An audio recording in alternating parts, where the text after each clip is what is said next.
Engaged leaders equal engaged employees.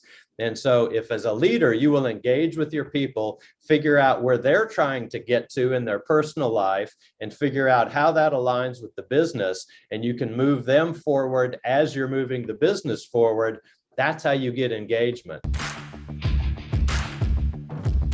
Welcome to Monday Mornings with Michelle, the new business podcast. Whether you're kicking off your day or kickstarting your business, Michelle is going to kick your ass into next week with the essential fours: strategy, systems, support, and state of mind. Now, welcome to center stage, Michelle Nedelec.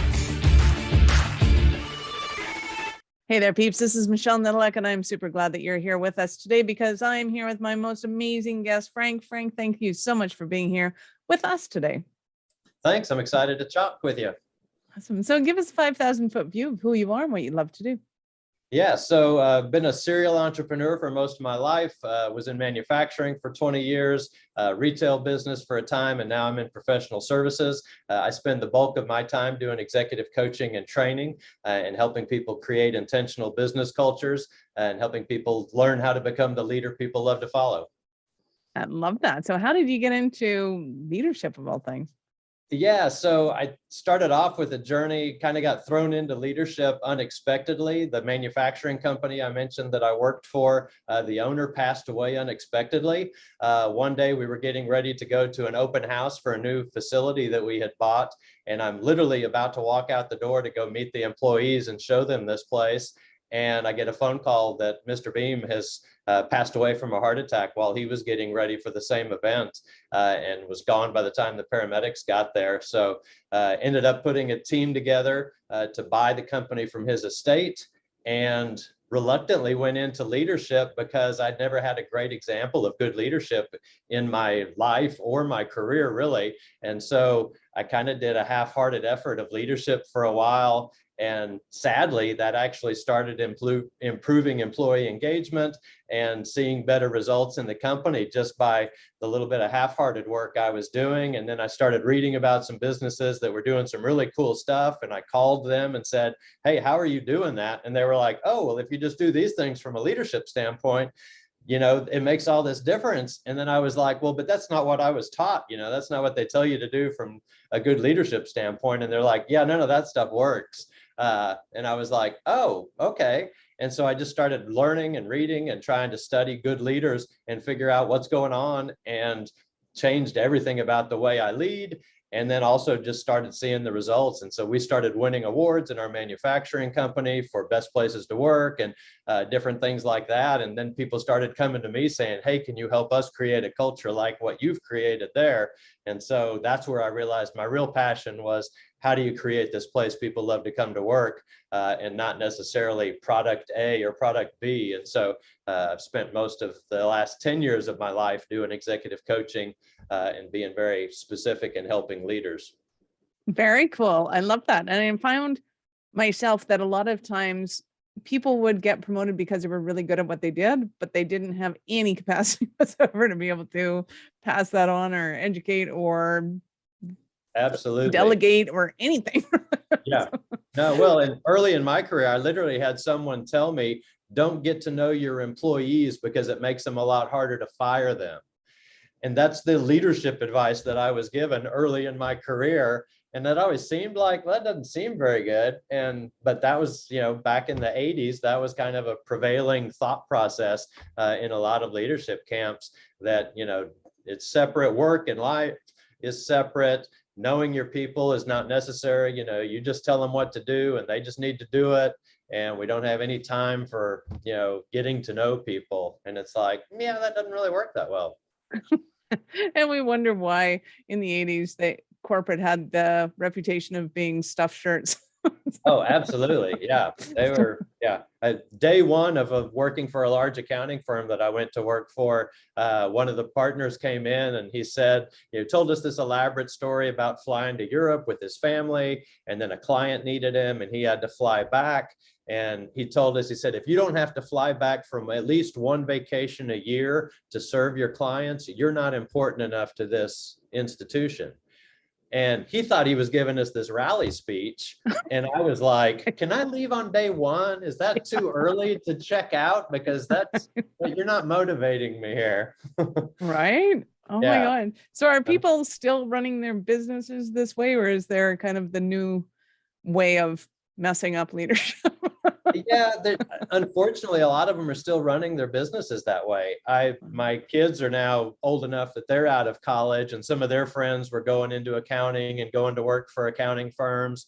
And I would tell them of what my experience was, and they were always really polite. And Mr. Smith, they don't do it like that anymore.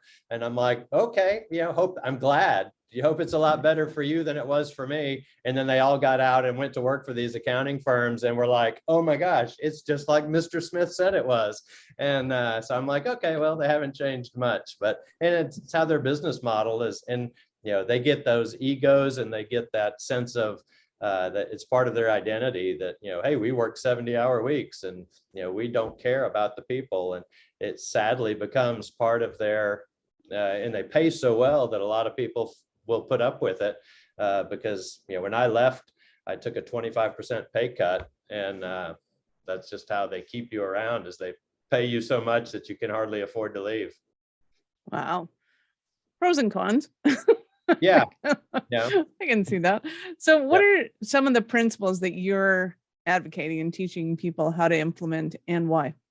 Yeah, so the number one thing that I teach people is, when you look at employee engagement numbers, and Gallup has been tracking that number for 40 years now, it really doesn't go up very high. I think 40% is about the highest that the engagement numbers have ever been.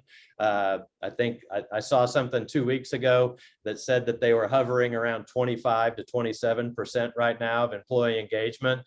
Tom Peters, one of my favorite authors, said, well, it sounds like we need to fire 75% of the leaders out there then, if only 25% of the people are engaged, which I kind of don't disagree with him. But it comes back to what I was talking about earlier. Engaged leaders equal engaged employees. And so if as a leader, you will engage with your people, figure out where they're trying to get to in their personal life, and figure out how that aligns with the business, and you can move them forward as you're moving the business forward, that's how you get engagement. And if they're trying to go somewhere that we can't help them get where they're trying to go, we're going to be at odds all the time. And so that's part of it. Even in the interview process, you've got to figure out, where is this person wanting to go, and can I help them get there? And if we can't, then they're not a good hire. But, we're not talking about a 20-year that you've got to, be together for 20 years and I'll get you where you want to go. If I can get 3 or 4 years and help you just get in this part of your journey to where you're trying to get, I'll at least have you engaged for that 3 to 4 years. And then you probably need to take your other steps. So engaged leaders equal engaged employees is the first thing I teach people. And then the other thing is to be an engaged leader. How do you do that? And the best tool that I know is weekly one-on-one meetings with your people. It can be 30 minutes, it can be 60 minutes, enough time to get to know the person as a person and to help them, and then to follow up and help make sure that you're supporting them on the projects that they're working on. And the number one response I get to people when I say you need to have weekly meetings with your team is, I have too many meetings, I don't have time for that. To which I usually respond somehow kind of snarky that says, yeah, with all the turnover you're experiencing, you probably don't have time to have those meetings because you're too busy in interviews. And if you do those one-on-one meetings, Marcus Buckingham in his newest book that came out said that weekly meetings, weekly check-ins with your employees, you can reduce voluntary turnover by 67%.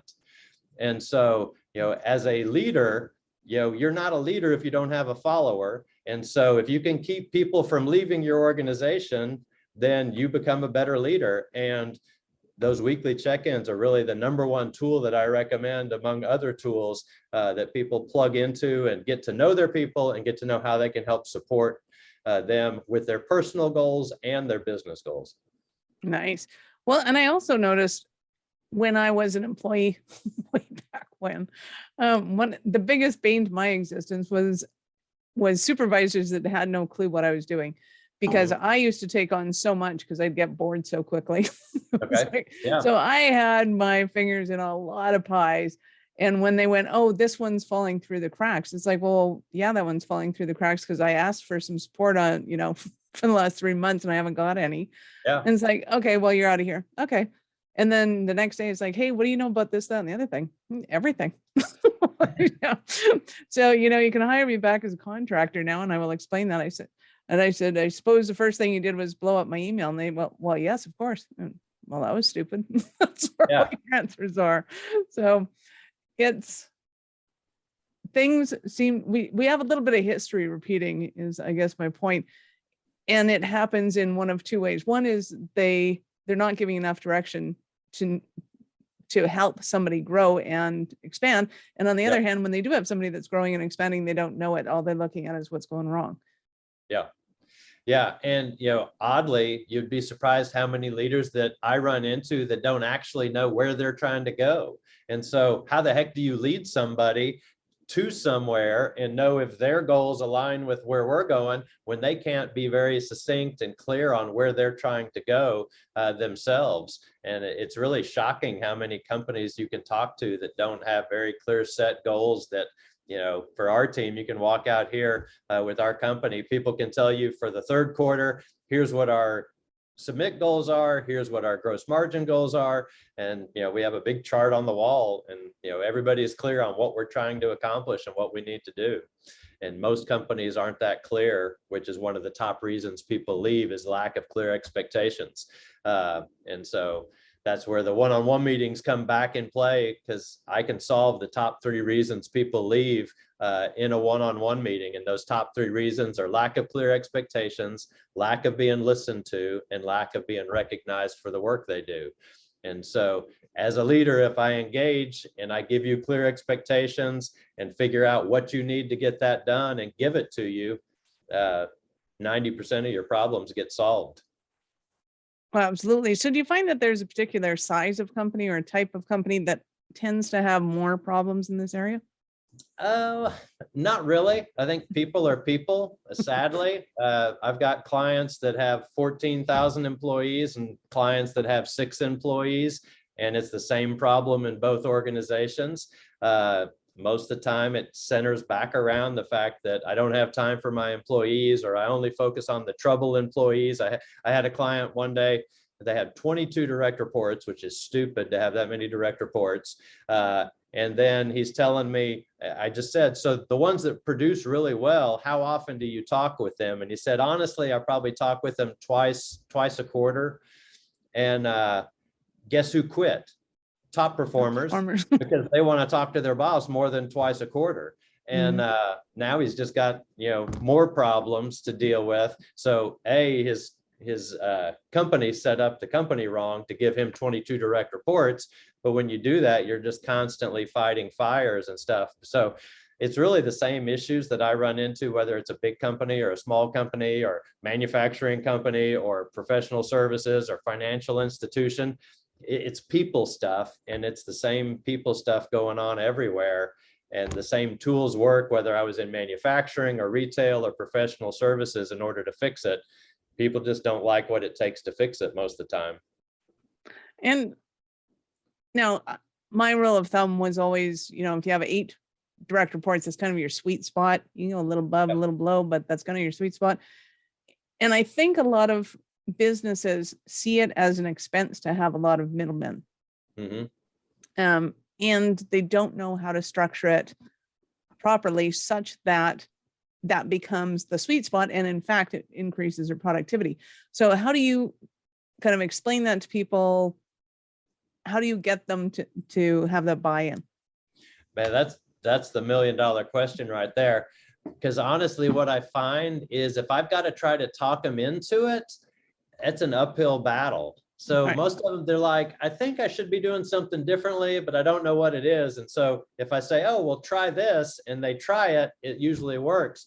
It's as simple as and I agree with your number. I've never seen anybody be really good with more than 10 direct reports. 8, somewhere in 9 starts to get a lot. And you think about, if I'm meeting with each of those people for even a half hour a week, that's 4 to 5 hours of one-on-one meetings that I'm having during this time period. as a leader, you're saying, okay, I'm going to work 50 hours this week. I can't afford 5 hours. I can't afford 10% of that to actually be in dialogue one-on-one with my team. Something's out of balance here. And people will always tell me, well, I have an open door policy. Newsflash, they don't want to come in and admit they don't know how to do something. But if I have a 1 o'clock meeting on Tuesday every week with you, they tend to open up more, and they'll be like, hey, I'm not really sure what I need to do to step forward here. And then now I can be their coach and help them. And so it's just really kind of boils down to people just don't want to do what it takes. And they still have those voices, I think, running in their head that say, too many meetings are a bad thing. And, poorly structured meetings are a bad thing. I'll agree with them on that. But if I structure them well, they have a point to them, and you get to feel listened to, recognized for the work you do, and we talk about how I can help you, that's not a bad meeting. And I've not ever had an employee that's just like, well, I'm leaving, you talk to me too much. That doesn't happen. That's nobody heard ever. Yeah, exactly. Yeah. My boss is too engaged in supporting me to get my job done. I'm out of here. That just does not happen in the real world. But people just don't. I run into so much resistance from people. The clients I have that have implemented one-on-one meetings will say that it transformed their leadership. They actually have less problems to deal with that pop up because you handled a lot of that in the structured meeting form that you had at a set time.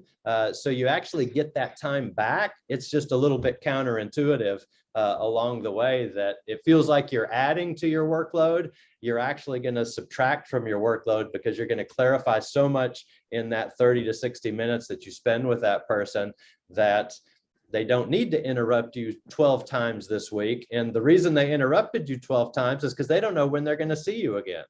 But if they know at 1 o'clock on Monday, I've got a meeting with Frank and I can ask that question then, and it's not urgent, they'll wait until Monday and they'll come up. And the first thing we do in my meeting after we'd have a little chit chat about how's their family or what's new there is, what's on your list that you've been waiting to ask me?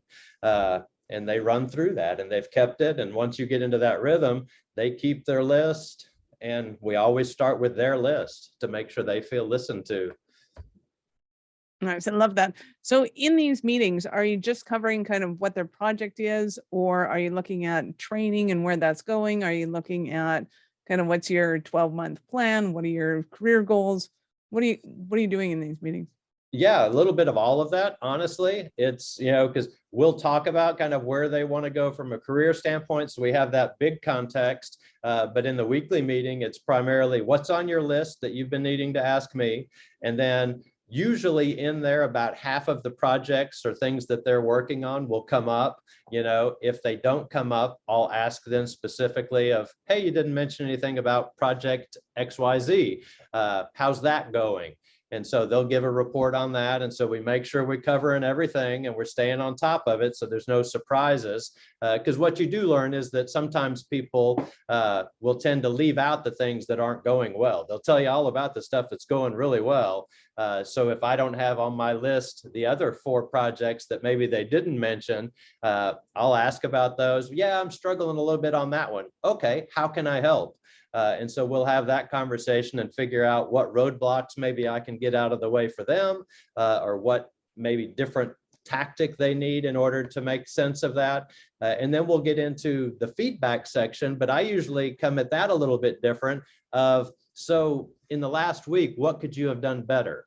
And it gets them to self-assess, kind of, instead of me saying, hey, you should have done this differently, I ask them what they think they could have done better. And then they'll give me, usually about 80% of the time, they'll hit on the things that I was going to tell them anyway. And it seems way better if you come up with it yourself than if I tell you, because now, again, I can be your coach and say, hey, maybe if you did it this way, or how could I help you do that differently next time? Now I'm your friend that's helping you instead of that nag that never seems happy with the work that I do. And if they miss something, if there's still something that I need to bring up, then you bring it up, but they're already in this kind of continual improvement mindset because they've been self-assessing themselves. And so they're way more open to feedback that I may give them on, hey, let's try to do this differently next time. And so I find it works really well to let them self-assess first, and then give any additional feedback that I need to. And then the last thing we get to in that meeting is what's on my list. What do I need, for you to do? What do I need? Hey, I need you to think about maybe trying to figure out how to be better at this, or learn a new thing for your leadership team. And it depends whether the person has direct reports or doesn't have direct reports, kind of the conversation that I may, be pushing them to always learn a new skill. What are you reading now that, is helping you become better at your job, whether it's industry specific or leadership or whatever would actually help you in your job or maybe towards your personal goals. So I'll usually, part of my list is pushing them to say, hey, you told me you wanted to save money up for that family vacation. How are you doing? What can I do to help? If they're on a commission or anything like that, there's maybe some ways that you can help them be more productive at work so that they can set aside more money for the Disney trip or whatever it is that they're trying to do. And so that's part of what's on my list, is knowing that, hey, they were trying to accomplish this. Let me circle back around now that we've gone through the projects A, B, and C. How are you doing on your personal goals? What are you trying to achieve? Has that changed? Because sometimes if they don't tell you that it's changed and you assume they're still trying to get to, do this, and they've changed that, I may be helping them get somewhere that they don't want. So just following up, hey, is that still your goal? Are you guys still trying to do this as a family, or whatever the case? And so again, it's that personal interaction and getting to know what they want to do and accomplish and how can I help. It becomes personal. That's awesome. So give us an example of one of your Cinderella stories, one of your clients. Oh, that's a great, trying to think through, multiple people are popping in my head right now. A lady that I've been doing some coaching with for about 4 years now, which is a pretty lengthy time to have a coaching relationship, but it's been amazing. She came in very guarded in her leadership style, very much afraid to get to know the people, kind of a little bit of that mindset of, well, I don't want to get to know them too well, because if I have to tell them something hard, it's easier if I don't know them or like them. And I just she was open-minded enough to listen to the crazy things that I was saying, because it was just, you could just see the look on her face that she was like, this doesn't make sense with anything I've ever heard about leadership before. But she was willing to try it. And we literally had that very first meeting. I asked her to do one thing, and that was to interact with one of her people that she was struggling with and ask them a couple of personal questions to get to know them. And she did it. And she came back and was like, it's like a whole new relationship. They seemed to, they lit up and they were, engaging, and we had all this stuff going on. And I'm like, how cool is this, And so she was like, what else can I do? And so she just started feeding off of that. And 4 years later, I'm still doing executive coaching, but it's changed so much. She'll call me or text me even now and say, hey, here's a situation that just came up with an employee or with a client or whatever the case may be. Here's what I did, and here's what I know you're going to tell me I did wrong.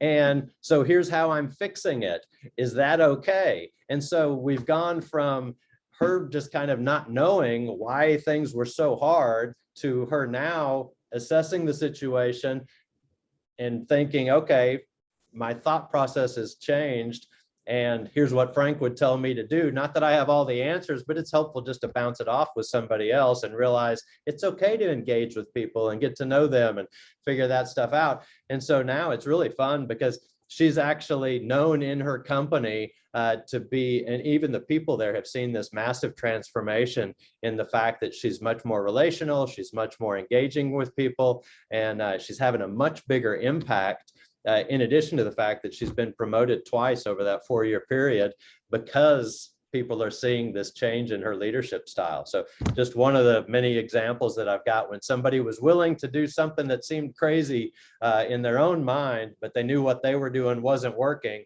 It really launched her into a different realm of leadership that's been successful for her, not only financially, career-wise, but really relationship-wise. And the people there have a much greater respect for her now because of those things. That's so great to hear. So I know our listeners are going to want more from you. How did they start their journey with you?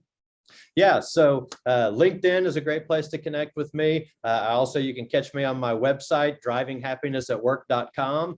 Email me at frank@drivinghappinessatwork.com. Happy to engage with you and tell you about, I do a 3-day leadership training that bigger clients hire me to do it internally for them. And we also host that class where people can buy individual seats. And so a lot of different options. We can do coaching now with Zoom. Everybody's gotten very comfortable with that, where it didn't used to be something people really wanted to do.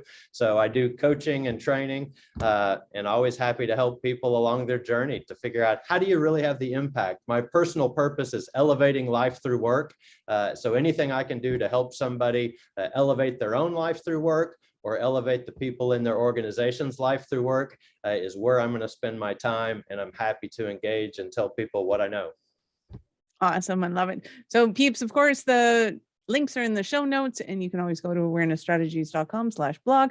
Look for Frank, Driving Happiness, Happy Employees. You will find him there. For sure. Yep. Awesome. Frank, I have to ask you, at what point in life did you know that you were a special kind of crazy enough to think that you could become an entrepreneur? That's interesting. I've heard you ask that question to other guests, and I was thinking about that. And I thought, I was probably 11 or 12, and my dad ran a printing business in Dallas. He hated it. He had taken it over from his dad. Long story there, but he never liked it. He worked in it for 35 years. I have tremendous respect that he worked there until he finally went and did what he wanted to do. After that, I was always interested in business, though. He didn't want me to be interested in business, but it was always circulating in my head that business is just interesting. And then, as I mentioned the story earlier, when I was struggling and working in an organization, and I'd been in big international companies that I really couldn't connect into, and then I went to work for this smaller manufacturing company. The owner passed away. I was thrust into leadership.